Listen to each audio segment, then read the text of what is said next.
Tout de suite, on poursuit notre conférence Ecofi, quatrième du nom, avec le futur. Eh bien, on va s'intéresser non pas au futur, mais même à l'ethnofutur. Si vous ne savez pas ce que c'est, vous allez le découvrir dans quelques instants. Vous le savez, que ce soit des utopies, des dystopies ou encore des uchronies, la littérature ou bien le cinéma sont extrêmement foisonnants lorsqu'il s'agit d'imaginer un futur plus ou moins proche. Alors, pour les plus anciens, Soleil Vert, Mad Max 1984, plus près de nous, voilà, Blade Runner ou encore Divergent ou Hunger Games. En tout cas, ce sont certains exemples, souvent des fois un peu tristes, un peu inquiétants de ce qui pourrait nous arriver. Eh bien, je vous propose à ce qu'on réfléchisse ensemble à ce qui nous attend dans 5, 10 ou 25 ans dans un docu-fiction qui présente 3 scénarios présentés et imaginés par des anthropologues. C'est très sérieux et pour nous en parler et nous faire découvrir l'ethnofuturisme, je vous propose d'accueillir Fanny Parise qui normalement s'est connectée avec nous. Bonjour Fanny. Bonjour. Donc vous êtes anthropologue conférencière, explorateur de nouvelles tendances. On va dans quelques instants découvrir votre docu-fiction. Mais tout d'abord, est-ce que vous pouvez nous donner quelques pistes? Qu'est-ce que c'est que l'ethnofuturisme? Alors l'ethnofuturisme, c'est un ensemble de recherches qui vont porter sur le futur à partir du présent. Et plus spécifiquement, dans l'ethnofuturisme, il y a une méthode, un outil qui s'appelle l'ethnofiction et qui va représenter un ensemble de conjectures technologiques, économiques, politiques, écologiques et anthropologiques et de spéculations qui s'appuient sur des travaux de recherche en sciences humaines et sociales afin de proposer des univers potentiellement souhaitables ou non pour demain. Et ce qui est intéressant, c'est que l'ethnofiction, à la différence d'autres démarches plus liées à la littérature ou à la science-fiction, elle va s'appuyer sur une démarche anthropologique qui a plus de 50 ans et qui va prendre comme point de départ notre quotidien pour nous aider à projeter dans l'après. Et ce qu'il faut rappeler, c'est que le futur, il n'est pas prédictible en soi, mais l'imaginer ou en imaginer diverses possibles permet de percevoir différemment notre réalité qui, elles, vont donner un sens nouveau à nos actions et qui vont orienter le monde que l'on est tous en train de construire dès à présent. Alors justement, vous avez rassemblé ces hypothèses dans 3 scénarios. Alors je disais, c'est pas vraiment un film, c'est un docu-fiction. Qu'est-ce que c'est qu'un docu-fiction? Un docu-fiction, ça va être un document qui va mettre en scène différents scénarios possibles ou probables en fonction de directives qui seront prises dès à présent et jusqu'à demain. L'objectif du docu-fiction, c'est pas de donner à voir une vision du futur, mais de donner à voir un ensemble de possibles qui vont permettre à tout à chacun de se positionner face à des éléments qu'il a envie de prendre dès aujourd'hui pour orienter ses actions. Ces 3 scénarios vont s'appuyer sur les 3 imaginaires qui sont dominants actuellement, à la fois dans la fiction comme dans notre imaginaire collectif, parce que le but de cette éthofiction, c'est de nous faire réagir d'un point de vue un petit peu plus affectif et émotionnel par rapport à une connaissance, par rapport à notre secteur d'activité et par rapport à notre vie quotidienne de manière plus générale. Alors, sans plus attendre, Fanny, je vous propose qu'on découvre justement ce que vous nous avez concocté à la découverte de Malela Ordo, Supera Morala et Nova Oracolo, les 3 scénarios de ce docu-fiction. A tout de suite. Voilà pour ces docu-fictions, ça fait froid dans le dos. Alors, je vous pose la question à vous qui nous regardez. Je vous l'ai promis, édition interactive. Quel est le scénario que vous préférez ou qui peut-être qui vous semble le plus plausible, hein? Je vous rappelle, le premier, c'est celle de l'identité numérique à outrance, où voilà, il n'y a plus de liberté, l'abolition du risque, et puis un monde dirigé par les ordonnanceurs. Ça, c'est le premier scénario. Ou bien la consommation qui est devenue morale, une vie gérée par les loisirs, la consommation, sans guerre, sans maladie.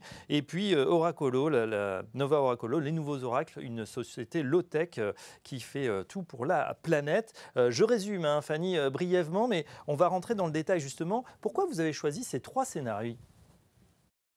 J'ai choisi ces 3 scénarios pour deux raisons. La première, c'est comme je vous l'ai dit, l'ethnofiction, ça se base sur une démarche qui est scientifique. Et par rapport aux études anthropologiques que je mets sur la gestion culturelle du risque, plus les revues de littérature que j'ai pu faire sur la sociologie et l'anthropologie du risque, au prisme de ces imaginaires qui étaient dominants dans notre société, il m'apparaissait intéressant et même nécessaire d'illustrer cela à travers la démesure technologique pour le premier scénario. Le deuxième, qui est celui d'un monde un petit peu comme le nôtre, mais où tout serait amplifié par rapport à la consommation et au loisir.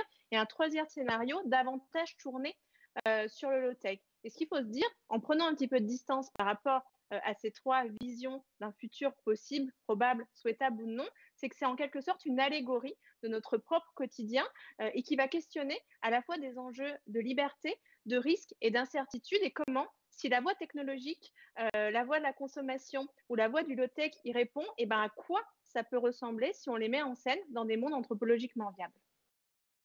Alors justement, vous commencez à voter, c'est très serré, hein, effectivement, les scénarios sont à touche-touche, les 3 scénarios. Continuez, on vous donnera évidemment les résultats. Fanny, donc voilà, l'horizon temporel, il est bon, dans un siècle ou un petit peu plus, ça dépend en fait des scénarios. Je voulais revenir au risque zéro et au sujet de la traçabilité. Sinon, si on n'a plus de risque, si ça n'existe pas, comment on met en place la traçabilité? Bah justement, si on n'a plus de risque, c'est parce qu'on est dans une société du tout contrôle et qu'on a tellement géré les données, les individus, qu'on a eu une traçabilité ultime, ce qui va d'un côté ôter et bannir le risque, mais d'un autre côté, nos modes de vie, notre libre arbitre, nos libertés de penser ou d'agir, en fait, disparaissent totalement. Et ce qui est intéressant avec ce mythe du risque zéro, c'est que ça questionne justement jusqu'où on peut aller, jusqu'où on doit aller sur cette fameuse traçabilité et vraiment ce lien de causalité, la poussée à l'extrême entre une gestion de la traçabilité et comment ça va se répercuter à l'échelle de l'individu, des groupes sociaux et de la société de manière plus générale. Ouais, ça fait le lien évidemment, on pense à ce qu'on vit actuellement, ce qui est mis en place avec, on passe de passeports sanitaires, on sait que par exemple dans certains pays, en Chine en particulier, les individus sont extrêmement connectés, extrêmement observés. Est-ce que c'est quelque chose qui pourrait arriver? Est-ce qu'il y a une tendance qui est observée? Voilà, certains qui se rapprocheraient justement, qui seraient prêts à sacrifier finalement leur liberté pour avoir plus de sécurité? Bah, tout le paradoxe de ce fameux mythe du risque zéro et de cette traçabilité, notamment numérique, c'est que dans un premier temps, elle est assez indolore. Elle va amener plus de fluidité dans l'expérience de vie au quotidien et elle va limiter le risque. Donc, ça va être perçu comme éminemment positif. Et d'où l'objectif et l'enjeu des ethnofictions, c'est de pousser le trait et le scénario très loin pour pouvoir mieux comprendre ce qui est en train de se jouer sous nos yeux, ces fameux signaux faibles. Et effectivement, le monde de demain, on ne le sait pas, mais si cette démesure technologique et l'intégration de plus en plus pervasive de ces solutions numériques qui visent à accompagner une meilleure gestion sanitaire ou sociale, ça peut être moins positif dans un second temps. On voit aussi dans le troisième scénario, en tout cas, qu'il y a une véritable engouement pour, en tout cas, préserver la planète et préserver la planète. On pourrait dire quoi qu'il en coûte, c'est-à-dire même au prix d'un retour en arrière. C'est-à-dire, on parle de low-tech, on abandonne finalement notre technologie et le nouvel ordre mondial, c'est vraiment cette idée de préserver la planète. Ça rappelle effectivement certains extrémistes, peut-être, qui pensent effectivement que c'est plus important que tout. Bah, évidemment, on est dans une grande tension entre continuer à vivre en société, à s'accrocher au mythe du progrès, notamment en Occident, et de l'autre côté, de faire avec la nature parce qu'on ne peut plus faire contre elle ou à côté d'elle. Et la question sous-jacente à ce scénario-là, c'est de se dire dans quelle mesure on est prêt à renoncer à la modernité, à nos vies quotidiennes telles qu'on les connaît aujourd'hui pour la planète. Et peut-être derrière, c'est de se dire comment dès à présent, on peut avoir des mesures qui sont moins globalisantes, mais qui vont permettre de ne pas arriver justement à un scénario du total low-tech et qui est un petit peu totalement à l'envers de celui qu'on connaît actuellement. Et on voit aussi que on a du mal avec le risque hein, dans nos sociétés modernes. On essaye évidemment de repousser et la maladie et la mort. Justement, cette définition du risque, quelle est son importance sociologique aujourd'hui au sein de nos sociétés? Le risque, c'est une notion qui est centrale et chaque culture, chaque société, chaque groupe social va arbitrer différemment en fonction des juges, des risques qu'il juge plus proches de lui. Et cette gestion culturelle du risque, elle est totalement chamboulée dans nos sociétés occidentales avec l'arrivée de la Covid-19. Et notamment, ce qui est intéressant, c'est de regarder quels vont être les procédés culturels qui vont être mis en place pour pouvoir réduire le risque. Parce que, au final, vivre avec le risque, c'est accepter l'incertitude et le degré d'incertitude qui est acceptable en fonction des individus, des groupes sociaux ou des cultures. Mais cette incertitude et donc ce risque sont aussi la condition sine qua non à notre vie en société et à la liberté. Donc c'est un petit peu un couple amour-haine entre risque et liberté qui est en train de se jouer et encore plus dans des situations d'incertitude parce que contrôler ce risque, c'est un enjeu de survie ou du moins d'affronter son quotidien pour pouvoir se projeter dans l'après. Surveiller d'un œil, Fanny Paris, les scénarios voilà, qu'ont retenu nos spectateurs, nos téléspectateurs. Eh bien, c'est le scénario 1. Hein. Alors, le Maléla Ordo, ça veut dire ordre sombre. Rappelez-nous ce scénario qui est quand même assez inquiétant. Bah, l'ordre sombre, c'est l'ordre du tout technologique où les valeurs ont été un petit peu inversées et les experts du dark web sont devenus les ordonnanceurs de ce nouveau monde et c'est vraiment le monde de la démesure technologique où le risque zéro est atteint grâce à cette traçabilité numérique au tout technologique. Et ce qui est très intéressant, que ce soit ce scénario qui soit sorti, c'est que c'est précisément cet imaginaire qui est le plus présent dans toutes les études anthropologiques qu'on peut faire et dans lequel les individus s'inscrivent ou se projettent davantage. Mais là, c'est aussi lié à la situation qu'on vit depuis un petit peu plus d'un an, qui est assez anxiogène et qui va rentrer en cohérence avec celui-ci. Peut-être que si on n'avait pas eu la Covid-19, ce serait davantage le scénario 2 ou 3 qui aurait été plébiscité.